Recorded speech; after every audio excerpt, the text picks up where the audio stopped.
Today, Kevin and I are going to be trying a Lou Malnati's Pizzeria. This is a cheese pizza.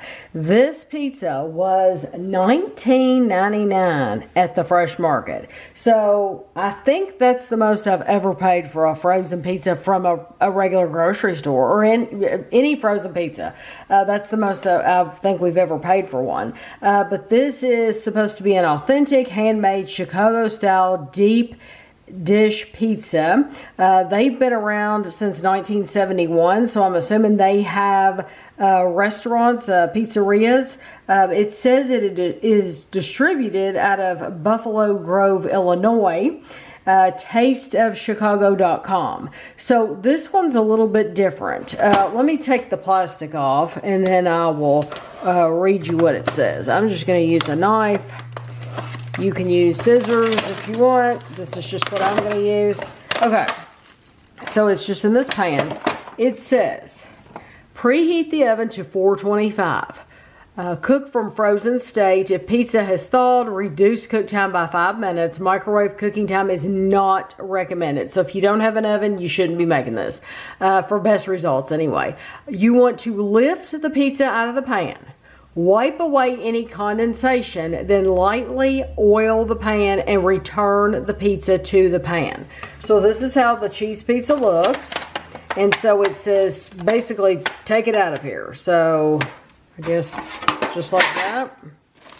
Okay, and then it says wipe away any condensation.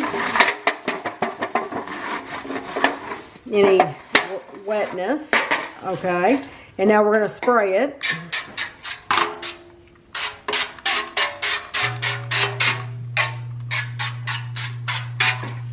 And then we're going to return it to the pan.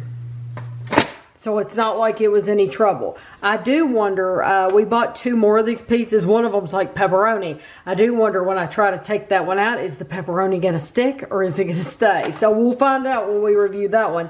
Now it says cook for 30 to 35 minutes. Cook on the center rack until cheese melts and the crust is crispy, golden brown. Cook until it reaches 165 degrees Fahrenheit in the center of the oven. We have never, somebody asked me in the comments once, have you ever actually taken the temperature of your pizzas? No, we have not. We just leave it the full time and it's fine. So this one I'm going to leave for the full 35 minutes. We're going to bake it in the pan just like this and then we'll be back.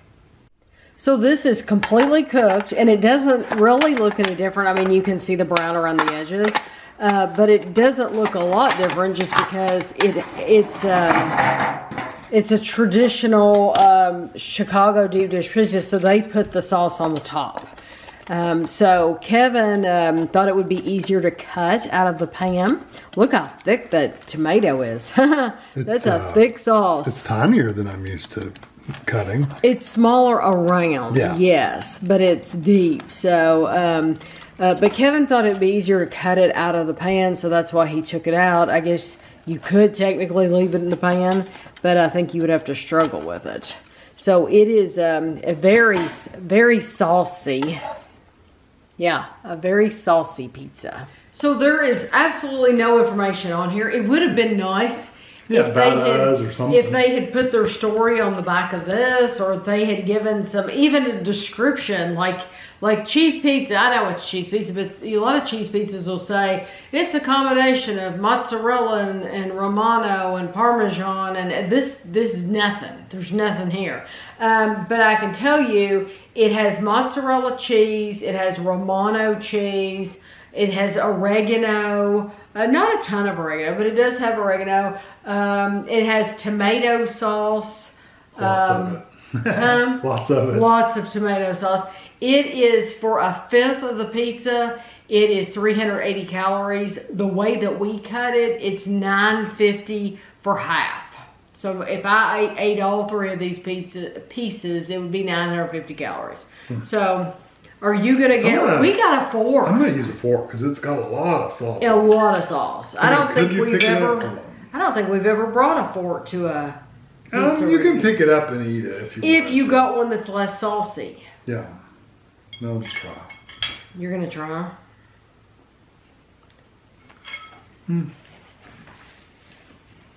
It's not bad. Might be just as easy to eat with a fork though. That cheese is really thick. For us to have left it in for the full time, it is not like steaming hot. There's no steam coming off of it. And it's hot enough, but it's not hot. It's not hot. No, it's not hot.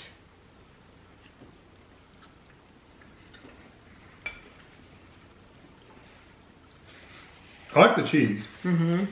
I like the flavor of the tomato, but it is literally like straight out of the can. A can. Stewed tomatoes Yes. or chopped tomatoes or Yes. crushed tomatoes, or I mean, it's literally just straight out of a can.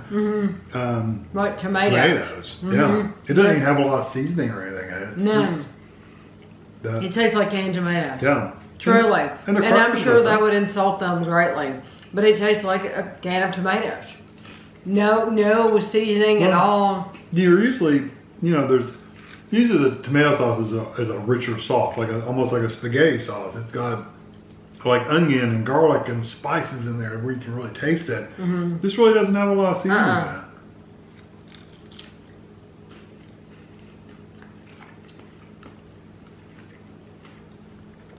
I mean, I like it. I like the crust too. It's a very thin crust in the back, but I love that crispiness of it, and it does have a good flavor. I like the thickness of the cheese, like you said. Yeah, they put a lot of cheese in them. I think it's a good pizza. Do I think it's a $20 pizza? No. Even if I were to go out to the restaurant and buy this, like in a restaurant, I don't know that that's worth $20 necessarily. No. I do like it. I really do.